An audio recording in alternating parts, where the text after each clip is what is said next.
De todos os tipos de imortalidade que a gente pode encontrar em Star Wars, as três mais comuns são, primeiro, o fantasma da força tradicional, uma técnica recente que a gente vê especialmente os Jedi utilizando ela, e a gente tem dois tipos de transferência de essência. A transferência de essência para um lugar ou um objeto, essencialmente se tornando um fantasma preso a um lugar específico, e a transferência de essência para o corpo de uma pessoa, essencialmente possuindo ela. O estilo mais recente, o fantasma da força que os Jedi recentemente aprenderam a se tornar, ele foi descoberto bem depois da época de Darth Plagueis. Então, obviamente, Plagueis não comenta sobre esse tipo de fantasma, essa espécie de imortalidade, mas eu acredito que se Plagueis conhecesse ela, ele ia odiar igualmente, assim como todos os outros tipos de imortalidade que eu comentei, as outras duas transferências de essência. Darth Plagueis, ele sempre foi completamente obcecado com a imortalidade. Só tinha um pequeno problema. O tipo de imortalidade que Darth Plagueis busca é uma imortalidade completamente diferente do que a gente geralmente imagina. Eu vou traduzir para vocês aqui direto do livro Darth Plagueis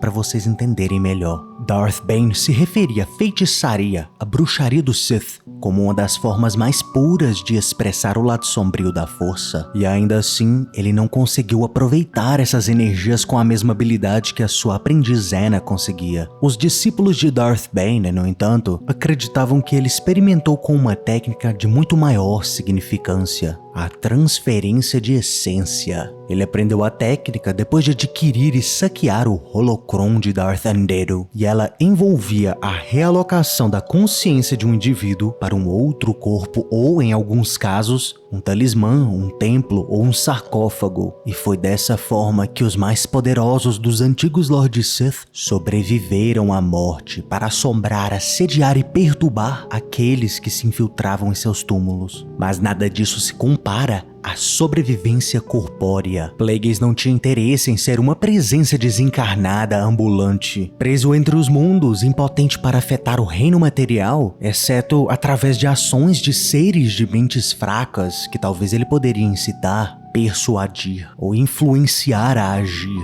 E ele também não queria enfiar a sua mente no corpo de outro, seja um aprendiz, como Darth Bane tentou com Darth Zena, ou talvez com um clone de laboratório. Nada mais que a 100% imortalidade do seu corpo e da sua mente serviria à vida eterna. Apenas os Lords Sith realmente entendiam que a vida consciente da galáxia estava à beira de uma transformação, que, através da manipulação dos midichlorians, ou talvez a destruição de algum grupo que supervisiona a força, a divisão entre a vida orgânica e a força poderia ser finalmente conectada, e a morte ela seria apagada do contínuo, como evidenciado por aqueles poucos Lords Sith que conseguiram perpetuar os seus espíritos após a morte física. O principal deles, o Imperador Vitiate, que se dizia ter vivido 1000 anos. Os antigos Lords Sith, eles tinham atravessado metade da ponte da imortalidade, mas aqueles poucos, eles focaram tanto no poder mundano que eles acabaram caindo em uma armadilha, ficando preso entre os dois reinos. Que esses antigos fantasmas e assombrações dos antigos Lords Sith nunca ofereceram sugestões ou orientações à ordem do Sith atual do mundo dos mortos, atesta para o fato que a sua influência tinha sido insignificante e há muito tempo desapareceu do mundo. Da mesma forma que os Sith antes de Darth Bane foram responsáveis por sua própria extinção, os grandes lords do lado sombrio do passado, eles se condenaram ao reino inferior através das suas tentativas de conquistar a morte, se alimentando da energia de outras pessoas, em vez de explorar os estratos mais profundos da força e aprender a falar a linguagem dos próprios midichlorians. Plagueis, ele estava finalmente aprendendo a fazer isso e estava apenas começando a aprender como persuadir, incitar, manipular, convencer e persuadi-los novamente a agir. Ele já conseguia comandar os midichlorians para promover a cura, e agora ele estava tendo sucesso em mitigar as suas defesas.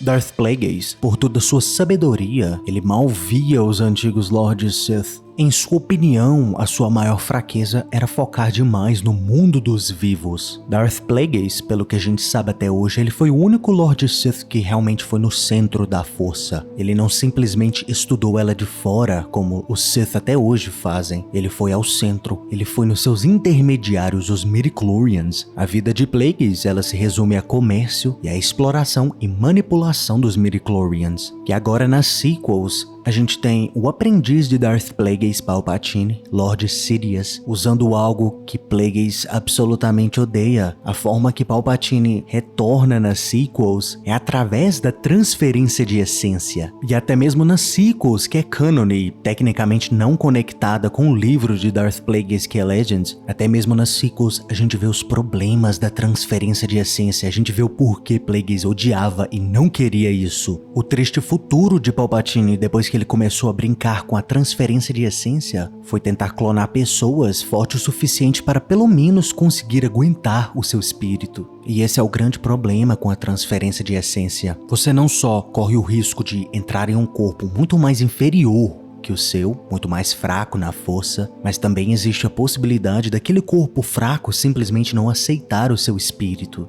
E isso reflete exatamente no problema que Plagueis diz no livro. A obsessão de Palpatine com o mundo material faz com que Palpatine caia em uma armadilha que ele mesmo está construindo, preso, transferindo seu espírito para lá e para cá, em vez de focar no que Darth Plagueis focava, a manipulação dos midichlorians para regenerar o seu corpo, tornar a sua carne atual, imortal, mente e corpo. Como eu disse no início do vídeo, Plagueis não tinha nem a ideia que outras formas de imortalidade, como as do Jedi, o fantasma da força, era possível. Mas a gente percebendo as visões de Darth Plagueis, na minha opinião, ele teria a mesma opinião sobre os fantasmas da força que as transferências de essência. Espíritos, pessoas desencarnadas, andando de forma ambulante, que não tem uma verdadeira, digamos, influência no mundo material. A gente vê Mestre Yoda tacando fogo lá nas sequels, naqueles antigos livros da Ordem Jedi, mas aquela é a primeira vez que a gente vê os fantasmas da força agindo no mundo físico. Pelo que a gente sabe, o contrário é muito mais provável de acontecer. Depois que a pessoa se torna um fantasma da força, em vez de ficar mais forte, ela talvez fica mais fraca. Durante as sequels, a gente vê a minúscula participação de fantasmas da força. Anakin Skywalker, em nenhum momento ele aparece, muito menos Obi-Wan Kenobi. Mas deixa aí nos comentários o que você acha sobre essas ideias de Darth Plagueis. Você gosta dos fantasmas da força ou você acha isso coisa de perdedor? E se você gostou do vídeo, tenha influência, curta e se inscreva. Caso contrário... Você está no conselho, mas não o consagramos mestre Jedi.